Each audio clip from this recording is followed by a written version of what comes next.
People usually think of Adam Smith when they consider how economic thought was born. Karl Marx comes to mind.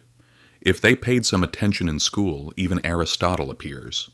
But hidden inside the Middle Ages is a quieter truth that almost no one talks about. A truth that Western history generally does not tell.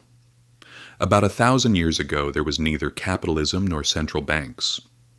Yet a Muslim scholar issued a warning that echoes in every economic crisis we experience today. He said this: "When money loses its moral compass, societies begin to rot from the inside. And when we look at the world today, it feels as if he understood us better than we understand ourselves." Welcome to the place where money, power, and history intersect. Here, nothing is as simple as it seems. To understand Al-Ghazali, you must imagine a world that feels both familiar and foreign. The year is around 1100. Europe is fragmented, poor, and still struggling to escape the darkness of the Middle Ages. At the same time, the Islamic world stretches from Al-Andalus in Spain to the lands of Persia. Cities are wealthy, crowded, and advanced. Baghdad, Damascus, Cairo. These are not just cities, but the financial and intellectual centers of their time. Trade routes are filled with caravans carrying silk, spices, textiles, and silver. Markets are alive with energy. Scholars discuss philosophy, law, medicine, and astronomy. The empire is growing richer. But wealth is reshaping society at a pace no one can fully control. It is in this environment that Abu Hamid Al-Ghazali emerges. Philosopher, jurist, theologian, all in one man. A mind capable of explaining both the purpose of the human soul and the reason a monetary system exists in a single sentence. Born in 1058 in Persian lands, he rises at a young age to one of the most critical and prestigious positions of his era. But what sets him apart is not his rank, it is his willingness to question what is happening around him. He looks around and realizes something unsettling. Money is increasing. Trade is expanding, but something is wrong. Money is everywhere, yet meaning is missing. A society that appears powerful on the outside is slowly decaying from within. If this sounds familiar, that is no coincidence. Ghazali asks a simple but dangerous question. What happens when a society accumulates wealth faster than wisdom? In searching for the answer, he focuses directly on money itself. This is where many Western audiences are surprised, because Ghazali was not merely a religious thinker. He was one of the earliest figures to analyze money as a moral and social system. Aristotle saw money as a practical tool. Modern economists analyze it through mathematics. Ghazali, however, examined how money shapes human behavior, trust, and the future of society. To him, money was not sacred. It was never meant to sit at the center of life. It was simply a tool that allows people to trade, produce, and cooperate. He compared money to a mirror. A mirror's value does not come from itself, but from what it reflects. Money was the same. It was meaningful not because it was gold or silver, but because it served a function. From this, he introduced a powerful idea. Hoarded money is dead money. Wealth locked away in chests, stored and kept out of circulation, is not merely useless, it is harmful to society. Money that does not circulate, does not reach workers, does not expand trade, and does not sustain people.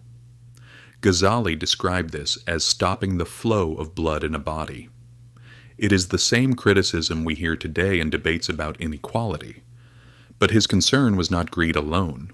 He was focused on the system itself. When the wealthy hoard money, they create poverty, not because resources disappear, but because circulation stops.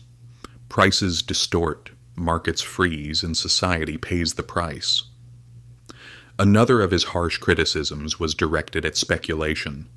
He openly condemned merchants who turned crises into opportunities, manipulated prices, and profited from people's hardship. To him, this was not intelligence, it was corruption. Those who profit from the suffering of others gain through corruption, he said. And corruption is a contagious disease. Once it enters a system, it spreads everywhere. If these words sound like a description of modern financial bubbles, crisis profiteers, or predatory markets, there is a reason. Ghazali had already seen them 900 years ago. But let us be clear, Ghazali was not opposed to trade. He was not against profit. He did not believe wealth itself was evil. On the contrary, he believed trade was necessary and valuable. His problem was dishonest trade, fraud, deception, incomplete information, false measures. To him, markets only function when trust exists.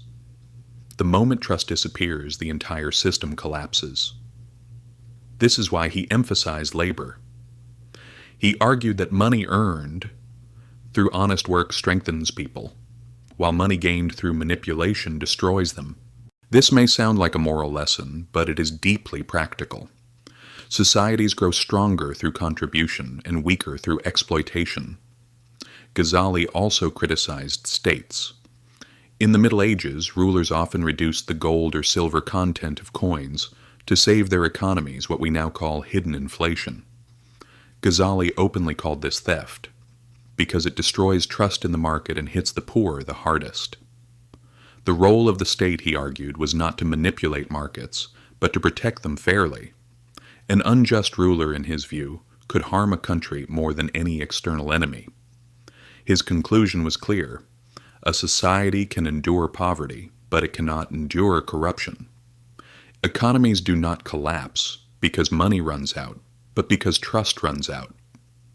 When trust disappears, even the wealthiest nations become fragile. Ghazali understood something fundamental. Money is a system of belief.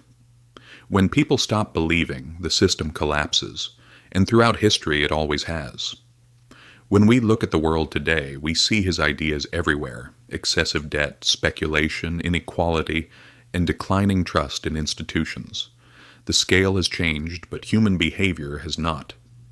If Ghazali were alive today, he would likely say this: when justice disappears, prosperity cannot survive. That is why his ideas still matter. Because money is not just numbers. Money is an ecosystem. And when the moral foundation of that ecosystem collapses, the financial system collapses with it. If this gave you a new perspective, don't forget to subscribe.